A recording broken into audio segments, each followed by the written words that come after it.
राहुल गांधी आज यात्रा के अंतिम दिन पटना में बिहार में थे और यहां पर एक बहुत बड़ा ऐलान कर दिया।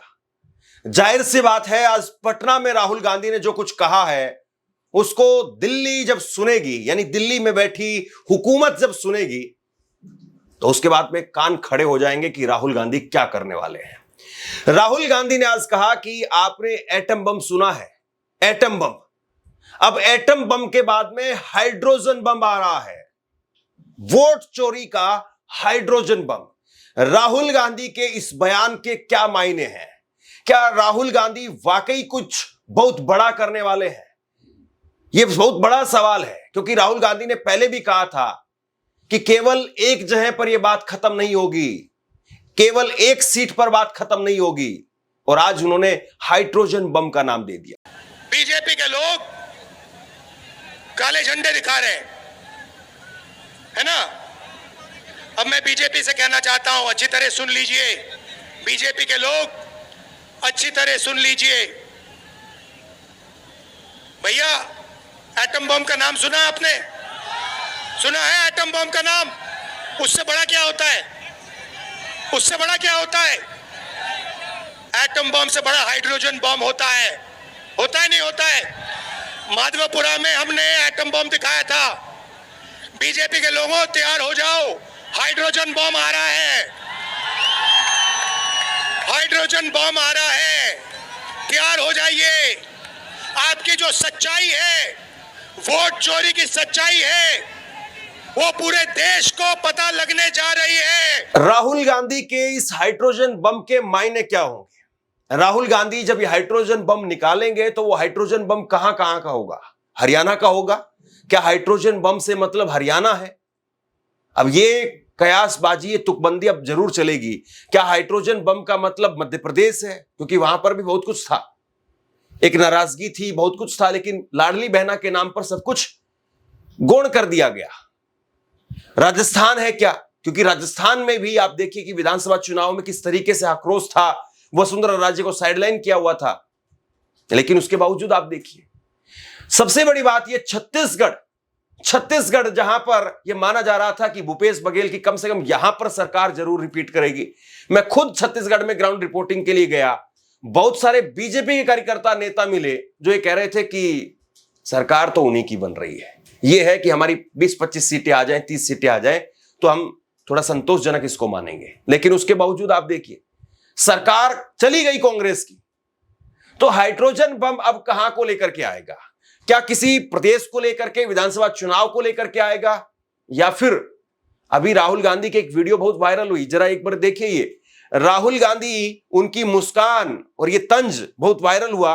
राहुल गांधी वो कह रहे थे कि हमने महादेवपुरा से शुरुआत की है, लेकिन हम महादेवपुरा में रुकने वाले नहीं हैं, देश में अभी बहुत कुछ सामने आएगा।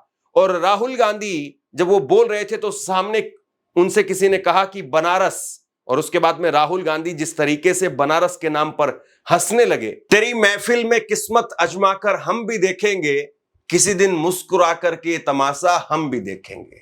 तो क्या वाकई तमाशा, यानी ये जो खुलासा है, ये हाइड्रोजन बम के तौर पर बनारस का ही होगा?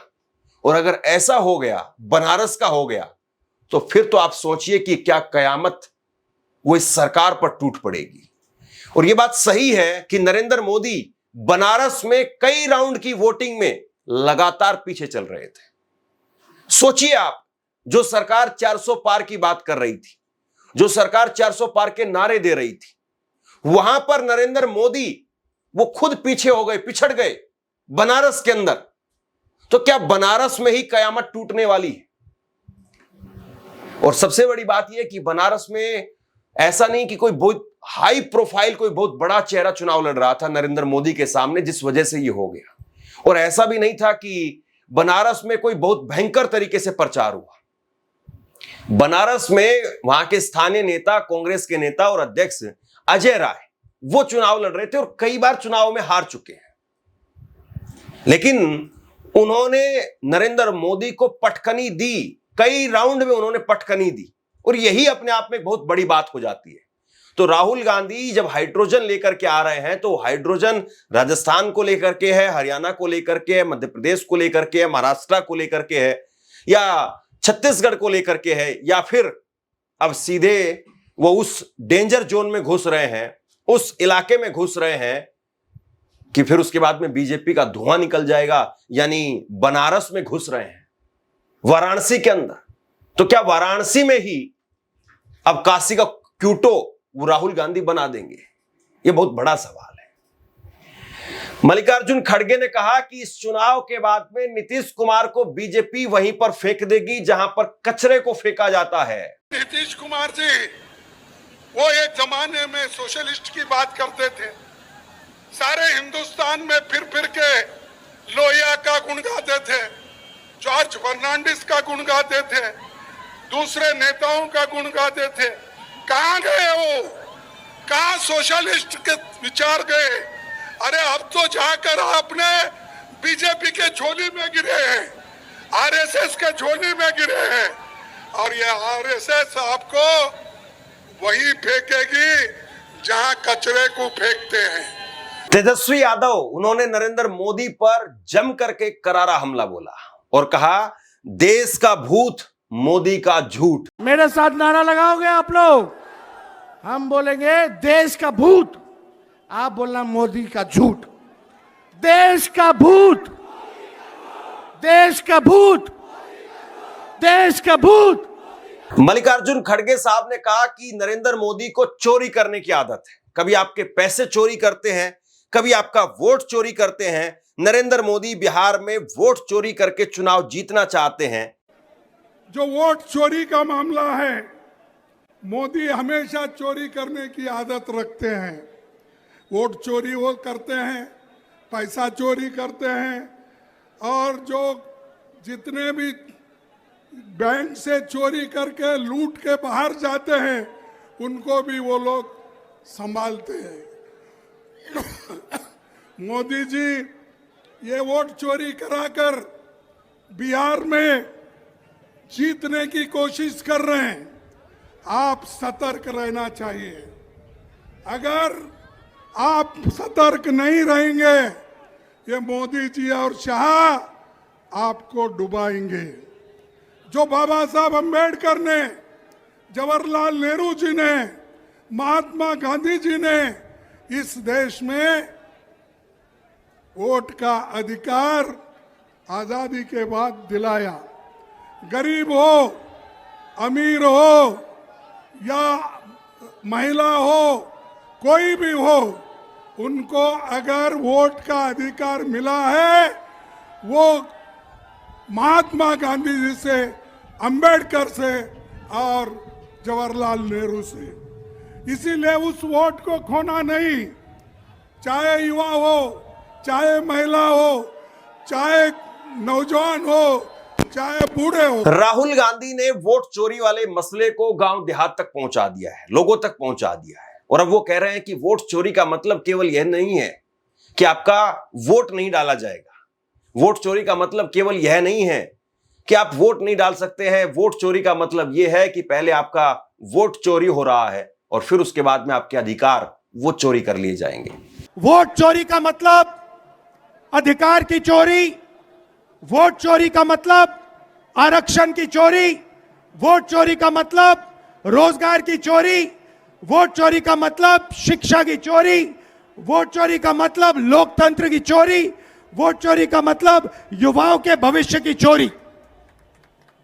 ये सिर्फ वोट नहीं ले रहे हैं, ये आपकी जमीन, आपका राशन कार्ड, सब कुछ उठा ले जाएंगे। तेजस्वी यादव ने नरेंद्र मोदी को घेरा और कहा कि रोजगार फैक्ट्रियां लगाएंगे गुजरात के अंदर और यहां से बेरोजगारों को ले जाने के लिए केवल ट्रेन चलाएंगे। भाजपा के लोग, इन लोगों का दिमाग घुटने में है। ये लोग चाहता है कि बिहारी लोग को ठग ले। ये मोदी जी चाहते हैं फैक्ट्री लगाएंगे गुजरात में, अब विक्ट्री चाहिए बिहार में। ऐसा होने वाला है क्या? ऐसे न ऐसे ठग लोगों को ये बिहार की जनता उड़ती चिड़िया को हल्दी लगाना जानती है। यहाँ मोदी जी 11 साल से सरकार में हैं, आप भारत सरकार के प्रधानमंत्री, और हमारे तो मुख्यमंत्री इतना बार पलटी मारे हैं कि इनका दिमागे चकड़ी आ गया है। अब वो अचेत अवस्था में चले गए हैं। ये बिहार में जो सरकार चल रही है, ये डबल इंजन की सरकार, एक इंजन अपराध में है लगा हुआ और दूसरा इंजन भ्रष्टाचार में लगा हुआ है। बहुत लोगों का नाम काटा जा रहा है। आप लोगों को अपने वोट की रक्षा करनी है। बताइए, अपने वोट की रक्षा कीजिएगा कि नहीं कीजिएगा? और अपने जान पहचान वाले रिश्तेदार, दोस्त यारों का भी वोट कटने नहीं देना है। और यही नहीं, बड़ी चालाकी से फर्जी वोट भी जोड़े जा रहे हैं।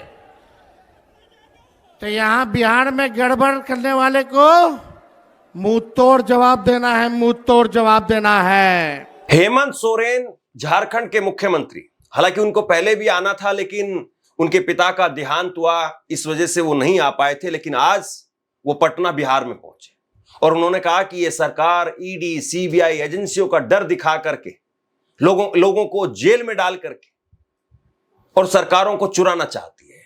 आपको याद होगा, हेमंत सोरेन, उनको खुद जेल भेज दिया गया था, बाद में सुप्रीम कोर्ट ने उनको जमानत दिलवाई। आज वोट डालो और राजनीति करो के रणनीति के आधार पर मौजूदा एनडीए सरकार देश में और विभिन्न राज्यों में काबिज है और धन बल के दम पर, ईडी, सीबीआई, इनकम टैक्स के दम पर लोगों को, जनप्रतिनिधियों को डराने धमकाने का काम कर रहा है। इसीलिए साथियों, आज इस वोट चोरी की बात हो रही है। ये चोरी आज से नहीं चल रही है। बड़े भाई राहुल गांधी जी ने तो बहुत पहले से ही इस पर नजर गाड़ रखे थे, लेकिन अंतोगत्वा वो वोट चोरी करने वाला समूह आखिरकार पकड़ा जा चुका है और आज वो लोग आपके सामने, उनका पर्दाफाश किया जा रहा है। इस वजह से अब आप सब लोगों को, विशेषकर इस राज्य के, इस देश के आदिवासी, दलित, पिछड़ा, गरीब, किसान, मजदूरों के लिए ये चुनाव सिर्फ चुनाव मात्र नहीं है। ये चुनाव सिर्फ बिहार नहीं, पूरा देश बचाने का संकल्प का चुनाव होगा।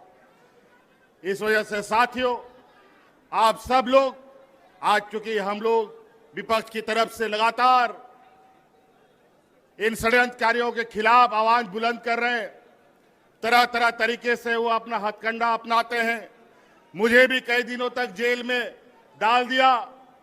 लोकसभा हमें जेल से ही अंदर रह के लड़ना पड़ा, नहीं तो आज झारखंड में जिस तरीके से हम लोगों ने पूर्ण बहुमत की सरकार बनाई, लोकसभा में भी उनका खाता नहीं खोलने देते। वोट चोरी पर जिस तरीके से मोदी सरकार और इंडिया गठबंधन आमने सामने है और राहुल गांधी ऐसे में खुल करके हाइड्रोजन की बात कर रहे हैं, तो वाकई खबर तो चौंकाने वाली है। हालांकि इसको आप ऐसे भी समझ सकते हैं कि राहुल गांधी ने आज जो बात कही है उसको एक शब्द दिया है, आज जो कहा है उसको एक नाम दिया है। राहुल गांधी ये बात कहते रहे इस यात्रा के दौरान बार बार कि केवल महादेवापुरा, वहीं पर एक जगह पर जो है वो खुलासा नहीं करेंगे, बड़े खुलासे और भी करने वाले। लेकिन आज राहुल गांधी ने सीधी चेतावनी दे दी और कह दिया कि बीजेपी के लोग काले झंडे दिखा रहे हैं या हमें रोकने की कोशिश कर रहे हैं, लेकिन हम सीधे तौर पर हाइड्रोजन बम लेकर के आएंगे। बीजेपी के लोग काले झंडे दिखा रहे हैं, है ना? अब मैं बीजेपी से कहना चाहता हूं, अच्छी तरह सुन लीजिए। बीजेपी के लोग अच्छी तरह सुन लीजिए। भैया, एटम बम का नाम सुना आपने? सुना है एटम बम का नाम? उससे बड़ा क्या होता है? उससे बड़ा क्या होता है? एटम बम से बड़ा हाइड्रोजन बम होता है। होता है नहीं होता है? माधवपुरा में हमने एटम बम दिखाया था। बीजेपी के लोगों, तैयार हो जाओ, हाइड्रोजन बम आ रहा है। हाइड्रोजन बम आ रहा है, तैयार हो जाइए।